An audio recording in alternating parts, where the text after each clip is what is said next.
हजार शम्मे फिरोजा हो रोशनी के लिए, नजर नहीं तो अंधेरा है आदमी के लिए। जो नजर आता है वो बहुत बार हकीकत नहीं होती। एक नजर बाहर की है जो बाहर का देखती है, और एक नजर अंदर की भी है जो बिना देखे भांप जाती है। अंदर की नजर को सबूत की जरूरत नहीं, महसूस करना ही काफी है। बहुत बार तो ऐसा होता है कि जो आंखों ने देखा वो दिमाग तो समझ ही नहीं पाया, मगर अंतरात्मा तक चोट जा पहुंची है, और इंसान उलझी डोर सुलझाने की कोशिश में लग जाता है। ऐसी ही कहानी है कुंतला की, जिसका नाम कुंतला नहीं शकुंतला था, लेकिन प्रेम प्यार से लोग कुंतला कहते थे। यहाँ तक कि वो खुद अपने आप को कुंतला ही कहती थी। तो डॉक्टर साहिबा ने पूछा, क्या तकलीफ है? कुंतला बोली, सारे शरीर में दर्द रवे है जी। टांगे ऊपर पिंडलियां बहुत दुखे हैं जी।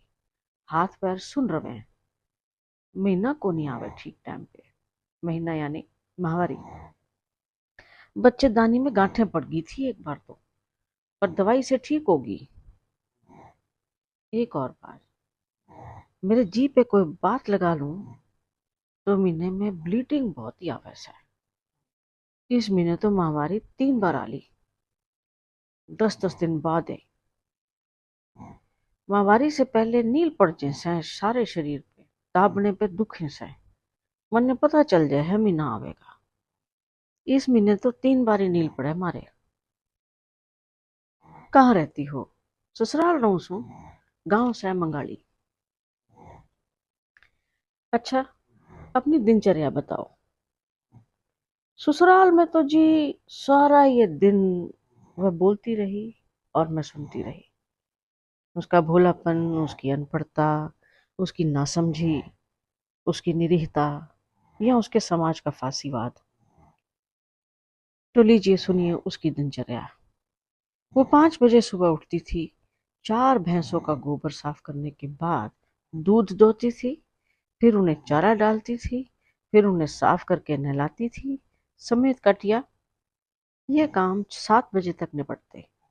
7 से 8 बजे तक नाश्ता या परिवार का एक बार का खाना बनाती थी, जिसमें 5 लोगों की रोटी सब्जी बनती थी। फिर घर की सफाई 11 बजे तक। उसके बाद भी बैठने की इजाजत नहीं होती थी, क्योंकि अब गेहूं साफ करने का समय होता था। उसके बाद कपड़े अकड़म बकड़म। हाँ, फिर देवर के कपड़ों की तुरपाई करो, क्योंकि देवर दर्जी है। सास को ज्यादा बोलती बहुएं पसंद नहीं थी, सो सिर पर घूंघट डालकर बिल्कुल चुप हाथ चलाए जाओ। दूध कितना पीती हो कुंतला? हैं जी? नौ। कोनी कोनी पियो जी। क्यों? 4 भैंसे हैं तुम्हारे घर? सास बुरा मनावे जी। पति कैसा है तुम्हारा? जैसे हुआ है जी, सारा दिन सास के पास रवे, उसकी सुने से। रात में मेरे कने आवे जी, अपनी जरूरत पूरी की टाइम पास करके सो जाए। अक जदो सासू कहे मत बात करिए बहू से, तो बात भी ना करे सा मेरे से। डॉक्टर नहीं है, मेरा जी भी बहुत घबरावे है। छोटी छोटी बातों पे फूट फूट के रो पड़ू सू। पति से बताया कभी तुमने कि तुम्हें ये सब होता है? कोशिश की, पर सुनी तो कोई ना।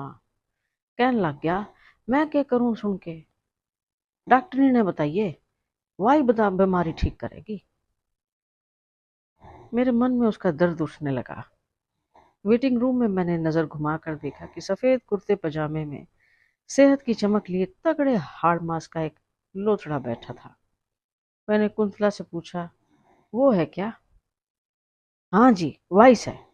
वैसे अच्छा बॉस है, डॉक्टरी कराने में कोई कसर नहीं छोड़े। यूं तो प्रेम करे है जी मारे थे। मेरी नजर ने फिर वेटिंग में बैठे उसके पति का मुआयना किया।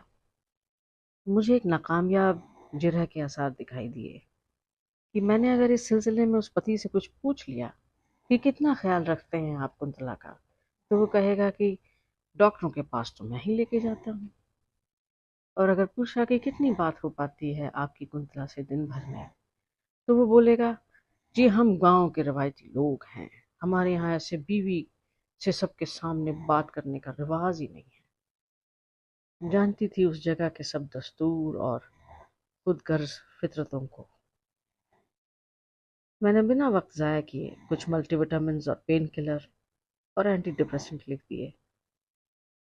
कुंतला को कुछ दिन तो आराम आ ही जाएगा, पर ज़्यादा देर तक नहीं।